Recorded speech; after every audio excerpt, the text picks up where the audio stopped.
All right, y'all. Happy Monday. Thanks for coming into class. We've been doing like an agility and mobility series. The last class we did inversions. I said that was going to be the last one. I lied. Inversions are a lot of fun. We're going to do more today. We've got two that I want to go over. Just continuing in the trend of inverting from the top, which I think is like the most fun place to do it from. Everyone knows like the berambolos from the bottom, all that fun stuff. It's a lot more fun to play with inversions from the top because your opponent doesn't really expect it. And it's just a lot more of like a three-dimensional game that you can add. So we're going to start with an inversion from half guard, which is going to be similar to the one that we did from side control at last class, and then the second one we'll show is from standing. So if I can use Jason. So the half guard one is going to start, you're in top half guard. Jason's going to lock his half guard. The biggest detail on this is a very small adjustment that's made where I flatten his hips and I lock the half guard really tightly from my side. So it's a little detail, but he's got half guard locked. Let's rotate. So you can see my legs aren't locked. So all I'm going to think about doing is putting some pressure onto his chest, which is going to flatten his hips, and then I want to lock the half guard super tight above his knee, and I squeeze the crap out of this and do not let this go. This is super important because when I invert, it's this clamp on his leg that's going to let me turn his whole body with his leg. So this is the lever that's doing it. This is the biggest detail in this whole move. So again, he's in half guard. I want to flatten his hips, lock my half guard above his knee, and clamp. And I don't let this go. Then from here, it's pretty simple. I'm going to come to this side. I'm going to take this hand and reach towards our feet. And this is the shoulder I'm rolling over. And I just keep this tight, tight, tight, tight, tight. And we roll here. And then from here, this hand is going to shoot under his shoulder and become the choking hand. If I can get a grip on his collar, that's nice. But worst case scenario, I get a hold of his chest. I come here and finish with the seatbelt. This foot comes out, and the hook goes in. So we'll show that one more time. So I'm in top half guard here. Jason's got it locked. We flatten his hips, clamp over his knees super tight. Come to the other side, roll over my shoulder with this clamp. And I'm kind of demoing this slow. When you hit this live, it'll be a little more explosive. This hand comes underneath for the seatbelt. Any questions on that? Do you need to see it? Questions? Your head is diving towards the back of his knee or towards his hip? So my head is going towards my feet, okay. And my inside, what becomes my inside arm, is the shoulder I'm rolling over. Gotcha. Any other questions? Cool, let's get with our partners. Try this a couple times. 1, 2, 3. All right, y'all. Questions on that technique? Just if you're getting stuck in that momentum piece of it. Yeah. Do you ever use the one hand to kind of help with your momentum initially? Yeah. So this works a lot better in no gi because there's no friction. So the friction of the gi is going to slow this down a little bit, and it is a kinetic movement. Like we're doing it slow here, we're trying to understand the movement. But if you were to hit this live, it's like a forceful kinetic movement because I'm generating all of the movement with the roll, and the clamp of my legs on his leg is what turns their whole body. I don't know about using your hands to kind of help. Like you could if that's going to help you, but I wouldn't like necessarily coach that in. Can I use you one more time? The biggest thing, and I really can't stress this enough, is that like this needs to be tight. Like I'm squeezing my legs together, kind of like I'm trying to hold them in my closed guard.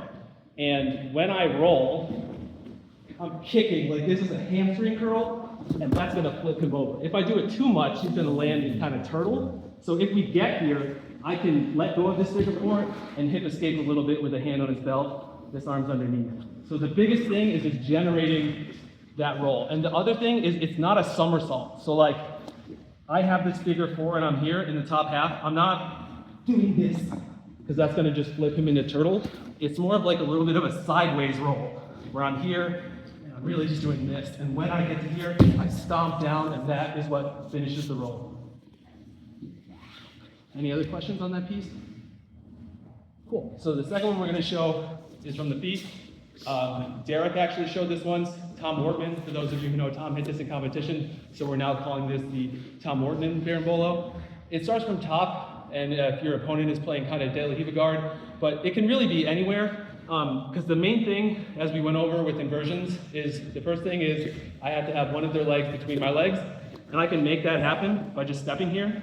when he's playing De La Hiva, he's kind of giving it to me, so this is the easiest place to hit it from.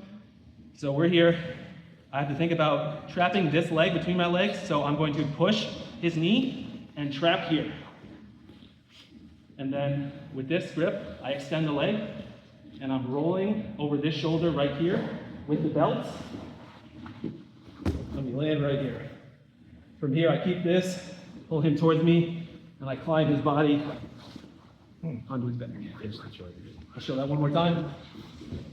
So he's playing De La Hiva guard. I want to get a grip here and a grip on his belt. Grip on his knee to shove and trap. And all I'm really doing is like clamping his leg between my legs, and this is enough of a bite. Then I want to clear the space, reach for his belt, roll, and then that hook is what rotates him. I keep this, climb up his back, finish. Does it matter when you pull that leg across if it's over or under his other foot? Over or under his other foot. So we've got here. You mean this one? Yeah. Like Yeah, that? I just how active this hook might be. You might be high on your head. Yeah, no, it's really just getting it out of the way. If he tucks it, it's honestly fine because I can still use it as whatever once I get to here. But the main thing is just getting it out of the way so you can roll through. Any other questions? Cool, let's get with our partners, try that a couple times. 1, 2, 3. All right, questions on this technique? I'm going to go over a couple more details, but I want to see if any folks have specific questions. Yeah, how do you think about grips, if they've got your ankle, and how much you care versus if they got a collar versus a sleeve? Like Sure. where do you have to make a decision? Yep, yeah, good question. So really, no matter what he's doing with my bottom leg, it doesn't matter because I'm not moving my bottom leg. So if he has ankle, if he has my pant, none of that matters. The only thing I would say is that if he has a really strong collar grip and like I'm trying to struggle here, like he could stiff arm me and like that might make it difficult to do this. If he's just pulling, he's probably gonna pull you into the technique and that's fine. But one thing I might do is if he has this collar grip, I might just pop it and then go. And then once we get to here, I notice some people like this, can you kind of get to your hands and knees a little bit more? They kind of land in like this position where like I can't really finish from here, but if I have this attachment and my knee behind his knee, he can't really get away. All I have to do is hip escape, like kind of go backwards a little bit, and when I do that, he'll get onto his side more. And that lets me weasel this in for a bottom hook, and then this hand goes to see belt. So even if it's a little sloppy and we kind of land in a position, I'm gonna try to do this wrong a little bit so that, yeah, I guess if we get to like here or something, this is still fine. I don't let go of this pant grip. I hip escape and climb a little bit. And as long as I get my knee behind his knee and add some pressure here, he can't get away. He can't roll away. He definitely can't turn into me. And I've got a grip on his belt here, and I can use this to just kind of climb him like a tree. And finish on the back there. Any other questions? That's exactly what I was thinking. Any more questions on that one or the first Added technique? effect. Cool, all right, so we're gonna do a little bit of positional. We're gonna start from the half guard position that we had earlier. And I encourage you to try to like roll from there, whatever, just have fun with it. We'll do that 3 minutes with a person on top and bottom, and then we'll switch, and then we'll just go to regular rounds. Cool, so water, mouth guards, and we'll hit it. 1, 2, 3.